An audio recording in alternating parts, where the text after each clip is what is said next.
Most people who carry a lot of responsibility didn't decide one day that they wanted to be the dependable one. It usually begins in these small, ordinary moments that barely seem important at the time. Someone asks you if you can handle something because you're good with details. You say yes, the thing gets done, and nobody has to check on it afterward. You tend to move toward the gap without thinking about it much. At first, it just feels like participating in life. You're helping, you're being useful. People appreciate that you follow through, and that kind of trust has a quiet weight to it. And when someone believes they can hand something to you and it will be taken care of, that tends to stay with them. So more things start moving toward you. It doesn't happen all at once. Responsibility gathers very slowly around someone who proves they can carry it. And over time, people begin to look toward you in situations where something needs to stay organized or stay steady. Sometimes it's obvious. Other times it's more subtle, like the way a room shifts when people realize someone dependable is present. We've all seen that play out in real time. You might notice that conversations begin to include you when something important is being decided. People ask your opinion because they trust how you think through things. They've seen you pay attention to details that others miss. And then eventually your role inside a group starts to feel familiar.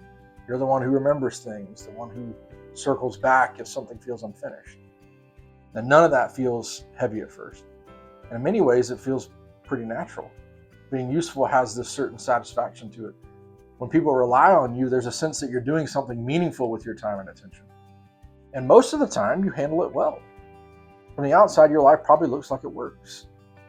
Think your responsibilities are being carried. The people around you trust you.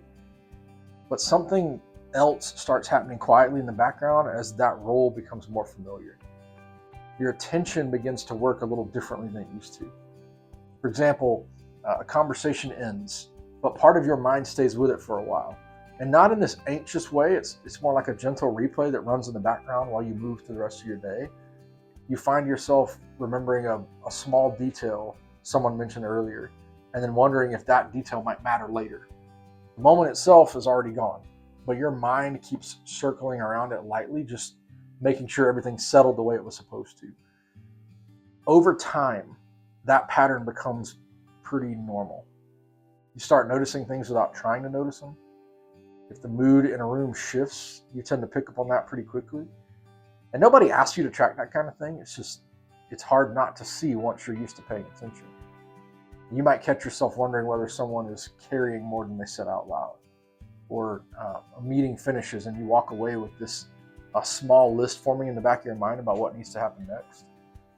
Now, most of this stays quiet. You're not announcing these thoughts to everyone around you. It's just the way your mind moves through the day. And after a while, something interesting happens. Even when nothing is wrong, your attention rarely fully fades into the background.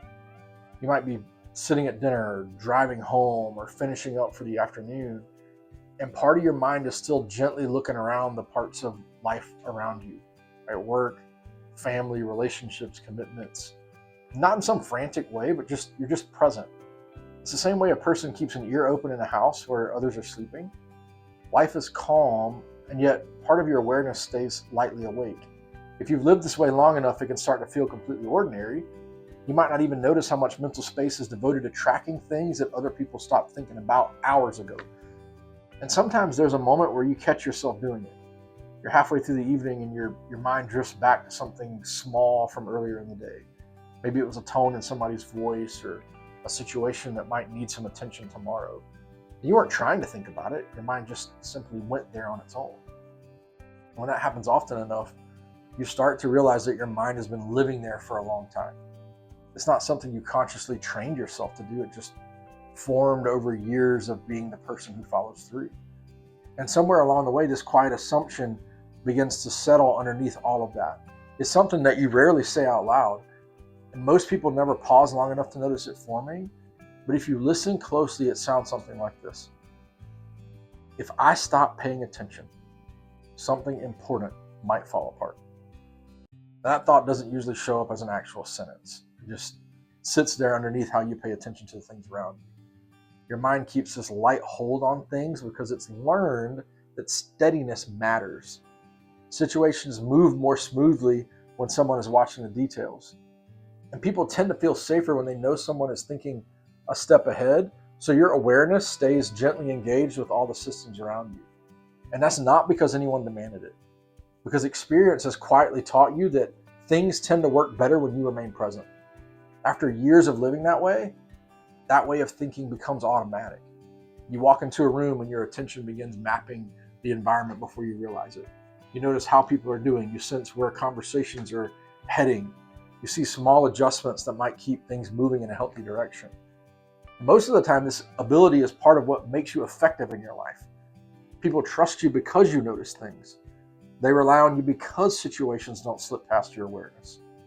Still, there are moments when you begin to realize how rarely your mind fully lets go. Even on quiet days, there's a part of you that stays connected to the larger picture. And you might sit down to relax and notice your attention drifting back toward the systems you help hold together: work responsibilities, family dynamics. Nothing is actually wrong in those moments. Your mind simply just remains nearby them.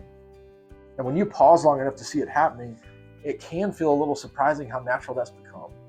Years ago, it was probably just a handful of situations where people leaned on you. Now it feels like the background setting your mind operates from most of the time. The dependable person rarely sets that down completely. And not because someone told them they had to carry everything. It's just what happens when responsibility gathers around a life for long enough.